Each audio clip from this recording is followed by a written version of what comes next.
আসসালামু আলাইকুম এভরিওয়ান, কেমন আছেন সবাই? আশা করি সবাই ভালো আছেন। তো আমি অনেক দিন ধরে বাবার বাড়িতে আছি, প্রায় 18 কি 20 দিন হবে। তো ওই দিন যাব বলতে বলতে তাও আবার আমার শরীর ভালো ছিল না, এমনি এমনি করতে করতে অনেক দিন হয়ে গেছে। তো কালকে আমার শাশুড়ি আম্মা ফোন দিয়ে বললো আজকে চলে যাওয়ার জন্য। তো আজকে আমার আম্মা জিজ্ঞেস করলো যে আমি কী খাবো, মানে আমার পছন্দের জিনিস সবগুলো রান্না করবে, কারণ আমি শ্বশুরবাড়িতে চলে যাব। তো আমার আম্মাকে বললাম যে ওই শুটকির তরকারি রান্না করার জন্য। শুটকির তরকারি রান্না করছে, তারপর আমার পছন্দের ছোটো মাছের ঝোল করছে।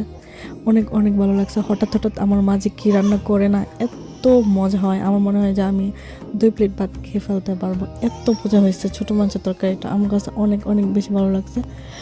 তারপর আমার পছন্দের শুটকির তরকারি রান্না করেছে, যেটা আমার সবসময় প্রিয়। বাট আমি বাড়িতে থাকলে একদিন আমাকে এই শুটকির তরকারি রান্না করে খাওয়াইতেই হবে, কারণ শুটকি আমার সবচেয়ে প্রিয় একটা খাবার। শুটকি না হলে হয় না। আর এই দিকে আমার মেয়ে তার সব জামা কাপড় বেসিনে রেখে ধুয়ে ফেলতেছে। সে মানে নিজের কাপড় নিজেই ধুয়ে ফেলছে, নিজের কাছে নিজেই করবে। তারপর এর মাঝে সকাল থেকে চিকেন ফ্রাই বানানোর জন্য চলে গেছে। আমি সবগুলো চিকেন ফ্রাই আমি নিজে বানিয়েছি সবার জন্য।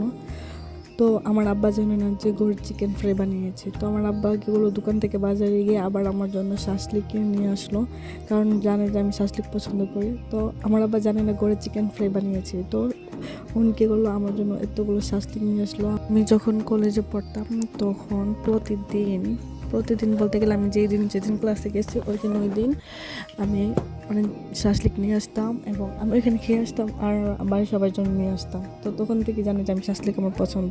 তারপর আমার পছন্দের বাকর খান খেলাম। তারপর আর কি বাড়ি থেকে বিদায় করে দিল, আর আমি গাড়িতে উঠে শ্বশুর বাড়ি চলে যাচ্ছি। Bye bye, tata.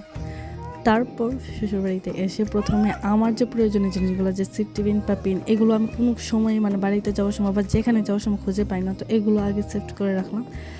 তারপর হঠাৎ করে আমার সব থেকে প্রিয় যে জিনিসগুলো, সেটা হলো আমার গাছ করা। তো আমার গাছগুলোর কথা হঠাৎ করে মনে হলো, তখন আমি বুকরা খুলে প্রথমে আমার গাছগুলোর কাছে গেলাম। গিয়ে দেখলাম কি যে অযত্ন পড়ে আছে। এই 18 দিন আমার গাছগুলো একদম মানে প্রায় শেষ অবস্থা। পানি টানি পড়ে কেউ পানিগুলো ফালাইও নাই, মানে পচে গেছে, অনেকগুলো গাছ নষ্ট হয়ে গেছে। তো এখান থেকে কয়েকটা গাছ আবার আমি তুলে অন্য একটা টবে লাগাবো কয়েকদিন পর। তো মাটিগুলো আর একটু মানে শক্ত হোক তারপর। তো এখান থেকে নিয়ে লাগিয়ে দেবো। আর আমার অনেক খারাপ লাগলো এই টবটা দেখে। আমার টবের অবস্থা এত নাজেহাল একটা অবস্থা। ড্রাগন গাছটাও ভেঙে গিয়েছে প্রায় একদিকে। তারপর মানে এটার ভেতরে আরও অন্যান্য গাছ এনে মানে টবটাকে নষ্ট করে দিয়েছে। এই আর কি। আশা করি সবাই ভালো থাকবেন, আর আমার চ্যানেলটাকে অবশ্যই সাবস্ক্রাইব করে দিবেন এবং লাইক কমেন্ট করবেন। সবাই ভালো থাকবেন।